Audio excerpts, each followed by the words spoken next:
Good morning students, कैसे हैं आप। हमने पिछली वीडियो में यूनिट 201 का सेशन 1 स्टार्ट किया था और उसका पार्ट 1 कंप्लीट करते हुए हमने ड्रिल और परेड को हमने बड़े ही विस्तार से समझा था। उसमें हमने 26 जनवरी को जो हम दिल्ली में परेड होती है उसके बारे में भी हमने डिस्कस किया था। उसे एग्जाम्पल देते हुए मैंने आपको बताया था कि कैसे यूनिफॉर्म्ड पर्सनल जो भी हैं, army, air force, navy, military, paramilitary, police और इसके साथ साथ एनसीसी के कैडेट्स भी वहाँ मार्च पास्ट में गुजरते हैं। और इसकी इम्पोर्टेंस क्या है आज हम डिस्कस करेंगे, और जो कमांड के वेरियस पार्ट्स हैं वो भी हम डिस्कस करेंगे। साथ ही साथ हम डिस्कस करेंगे कि कौन कौन सी कमांड्स ज़्यादातर इस्तेमाल होती हैं। लेकिन आगे बढ़ने से पहले आइए हम थोड़ा सा रिवीजन देखते हैं कि हमने कल क्या क्या देखा था।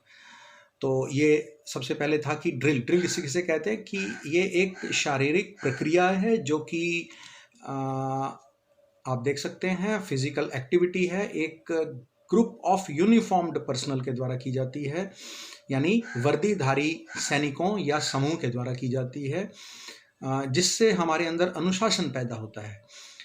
इस एक्टिविटी को ज़्यादातर आर्मर्ड फोर्सेस वाले करते हैं, जैसे कि आर्मी, नेवी, एयरफोर्स, पुलिस और अदर सिक्योरिटी फोर्सेस। इसके द्वारा वो अपनी अनुशासन के प्रति जागरूकता दिखाते हैं, साथ में ही वो टीम वर्क अपना प्रदर्शित करते हैं और एक संगठन की शक्ति भी दर्शाते हैं। तो ये था हमारा ड्रिल।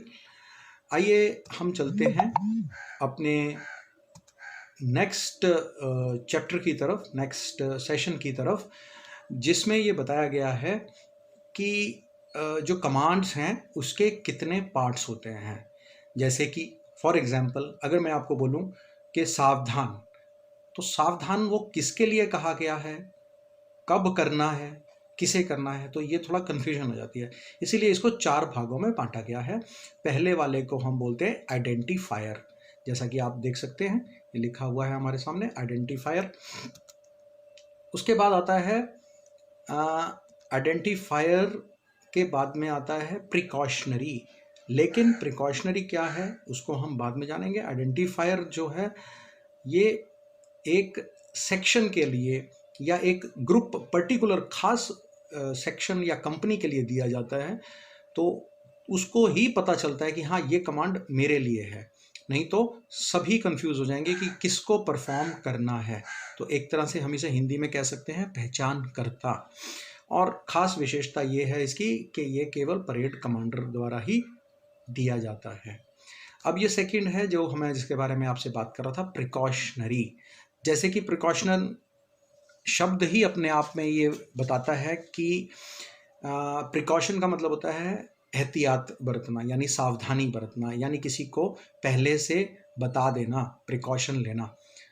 तो अब इसमें क्या आएगा, इसमें ये कमांड का सेकंड भाग होता है। जैसे कि कमांड देने के बाद क्या करना है वो बताता है, जो किया जाना है सैनिकों द्वारा।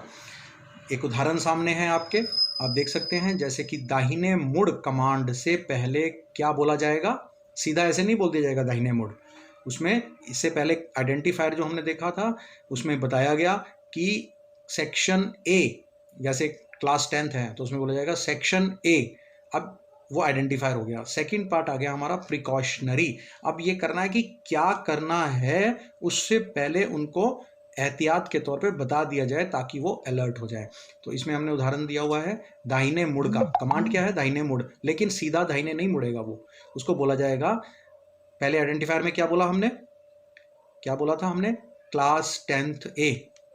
तो अब सेकंड में हम बोलेंगे दाहिने को मुड़ेंगे, अभी मुड़े नहीं है, दाहिने को मुड़ेंगे। तो ये जो दाहिने को मुड़ेंगे है ये हो गया आपका कॉशन। तो जब हमने ये कह दिया दाहिने को मुड़ेंगे तब वो अलर्ट हो जाएंगे। उन्हें ये भी पता चल गया किसको मुड़ना है, 10th ए सेक्शन को मुड़ना है। कहाँ मुड़ना है, दाहिने को मुड़ना है, अभी मुड़े नहीं है। तो इसके बाद जो हमारा थर्ड पार्ट आता है वो है कॉशनरी। कॉशनरी जो है उसमें भी जो हमने बोला था दाहिने मुड़, यानी जो पिछली कमांड के था दाहिने मुड़ेंगे के बाद का पोर्शन, दाहिने मुड़ में भी पहला शब्द, दाहिने मुड़ का पहला शब्द यानी दाहिने, अगर इंग्लिश में देखें तो ये राइट टर्न जो लिखा हुआ है उसमें राइट टर्न यानी दाहिने मुड़ का पहला भाग राइट, जो पहला शब्द है राइट, वो हो गया कॉशन। और उसके बाद में आता है दाहिने को मुड़ेंगे, दाहिने मोड़, अभी मुड़े अभी भी नहीं है, वो हम नेक्स्ट पार्ट में जाके मुड़ेंगे। तो ये एक तरह से चेतावनी हो जाती है सैनिकों के लिए और जो भी ग्रुप परफॉर्म कर रहा है उसके लिए। तो पहला पोर्शन, पहला शब्द दाहिने मुड़, दाहिने मुड़ का पहला शब्द दाहिने, और लास्ट में आ गया एग्जीक्यूटिव। एग्जीक्यूटिव जो है, अब ये वो कमांड का भाग है जहां पर कमांड को कंप्लीट किया जाता है। आइए देखते हैं, यह यहाँ पे सैनिक वास्तव में चलते हैं, चलना है तो चलते हैं, मुड़ना है मुड़ते हैं, रुकना है तो रुक जाते हैं। चेतावनी और कार्यपालक के बीच हमेशा एक उल्लेखनीय अंतर होता है। जैसा मैंने बताया, जैसे हम शुरू से अगर देखें आइडेंटिफायर से, क्लास 10th A, दाहिने को मुड़ेंगे, दाहिने। अब लास्ट का शब्द जो है वो है मुड़, इसको हम बोलेंगे एग्जीक्यूटिव, यानी मुड़ जब बोला तो एक्चुअल में सैनिकों को मुड़ना है। तो ये जब हम बोलेंगे मुड़ और दाहिने, इसके बीच में एक गैप होगा, एक पॉज होगा, बहुत जरूरी है वो पॉज। मैं आपको बोल के दिखाता हूं। सेक्शन 10th A, दाहिने को मुड़ेंगे, दाहिने मुड़।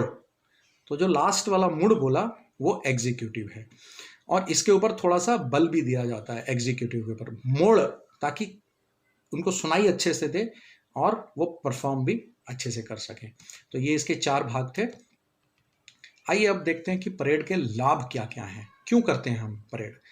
तो सबसे पहले इसमें है कि इससे दल तेजी से और प्रभावी रूप से एक आपातकालीन स्थिति में प्रतिक्रिया दे सकता है। कभी भी कोई इमरजेंसी आती है या कोई भी ऐसी अवस्था आती है जहां पे आपको रिएक्ट करना होता है, रिस्पॉन्ड करना होता है सिचुएशन को, तो वो सैनिक बड़ी जल्दी से कर लेते हैं, और ये परेड ही उनको सिखा सकती है। उसके बाद आता है, इससे दल या समूहों को मानक प्रक्रियाओं और उपकरणों से अवगत बनाया जाता है। ये मैंने आपसे फर्स्ट सेशन में भी डिस्कस किया था कि जो भी उपकरण वो यूज़ कर रहे हैं, जो भी इम्प्लीमेंट्स यूज़ कर रहे हैं, जो भी हथियार वो यूज़ कर रहे हैं, उनके बारे में उन्हें प्रॉपर हैंडलिंग और उनकी जानकारी हो जाती है।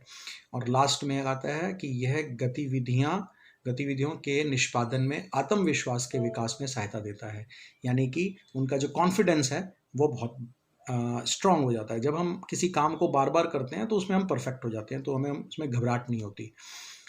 और आगे चलते हैं, तो परेड कब कब किन किन अवसरों पे की जाती है, कौन से ओकेजन्स हैं जहां हमको ये परेड करने की आवश्यकता पड़ती है।